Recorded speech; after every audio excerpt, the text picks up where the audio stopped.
impedes reform systems even in prisons in Pakistan, and right now we're undergoing prison reforms because of this, where the Islamabad High Court itself observed that we see the vulnerable being exploited and the marginalized and vulnerable inmates becoming victims of grave violations of human rights by mafias and corrupt practices. So this is something that we see corruption does at every level of our society.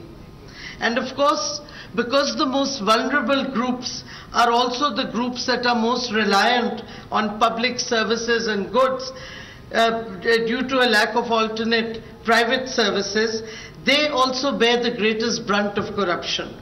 Consequently, the government's measures for democratizing healthcare and education through our measures such as the health card, the Sehat Sahulat program, or the single national curriculum finally in our education, these are vital to ensuring that public goods are accessible to all those who need them the most, rather than remaining at the hands of a narrow elite or being impeded upon by the corrupt mafias that prevail in most societies.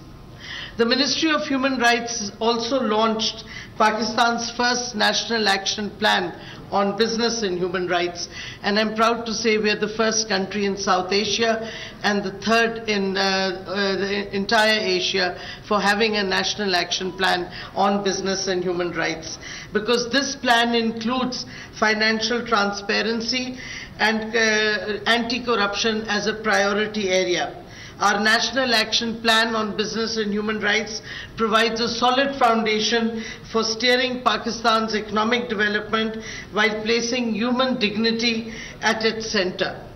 It includes critical recommendations such as the financial transparency of companies who are being considered when they make bids for government projects, and a steering committee of the Business and Human Rights National Action Plan has now been notified, and we will be meeting this month so that we can begin fast-tracking implementation of this plan, which we see as a vital tool, not just in furthering human rights of all members of our society, but also of fighting corruption actively at the state and business enterprises level. So this is something that we are now progressing towards. We all know that the state has an obligation to protect those who are involved in ensuring its transparency, in ensuring this transparency. In other words, what I'm saying is the state also has to protect those people who investigate, report, or prosecute corruption.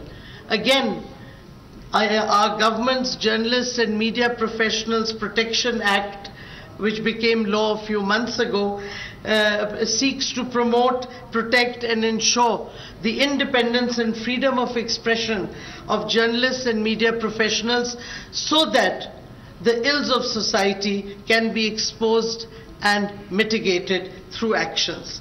In fact, Section 3 of our Act reiterates that journalists and media professionals' right to carry out their journalist work without threats, intimidation, harassment, or fear of persecution or targeting.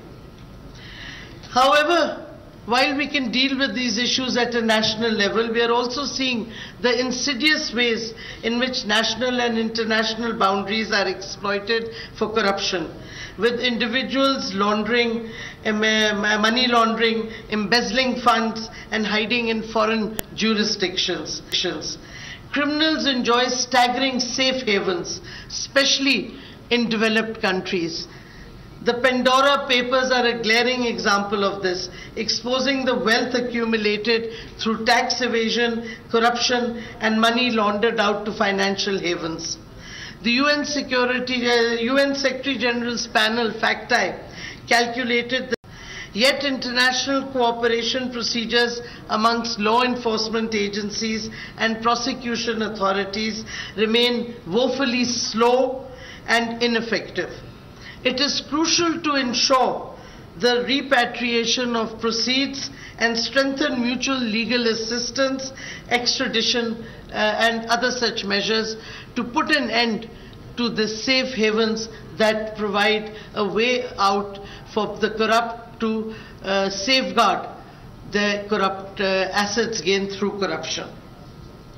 It's also clear that this is not money laundering is not something that is limited to a few countries in certain parts of the world. It's a phenomenon across the board. The United Kingdom in 2020 announced the creation of a new sanction regime which was established under the Sanctions and Anti-Money Laundering Act of 2018.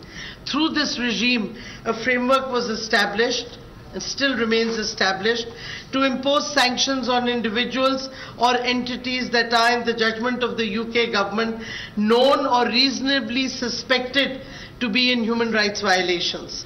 Ironically, the most high-profile cases remain uncharged under what was meant to be a robust anti-laundering law.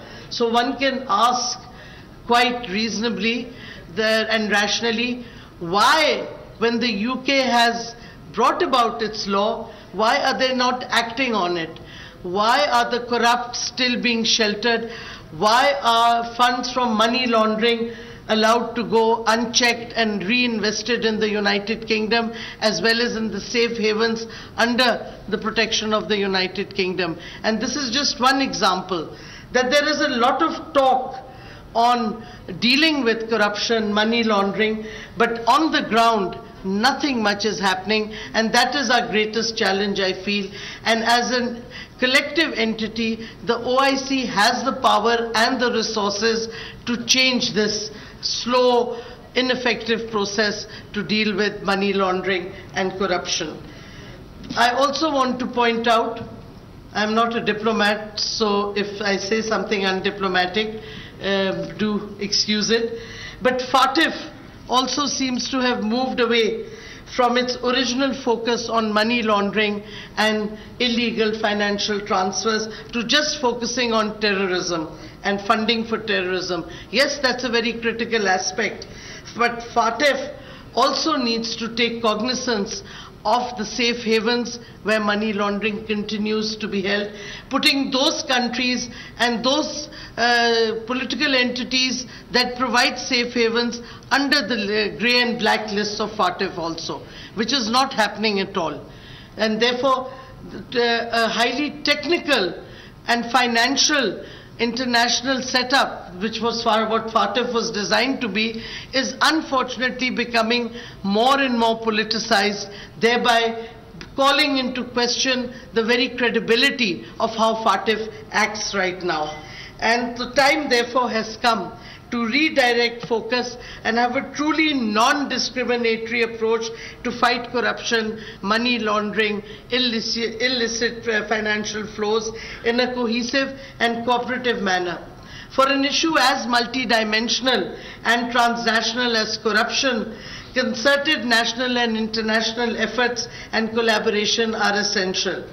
In the areas of health, education and justice especially, we cannot risk discriminatory access to rehabilitative services or unfair monopolization of public resources. It is time to start considering corruption a threat to the fundamental human rights of every citizen of this planet. I thank you all for organizing this seminar, which has proved a necessary forum for dialogue on this timely issue and as a platform for exchanging ideas on transparency, accountability, and effective anti-corruption measures. I wish you success for the future. Thank you. Subscribe करें और bell दबाएं ताकि कोई खबर रह न जाए।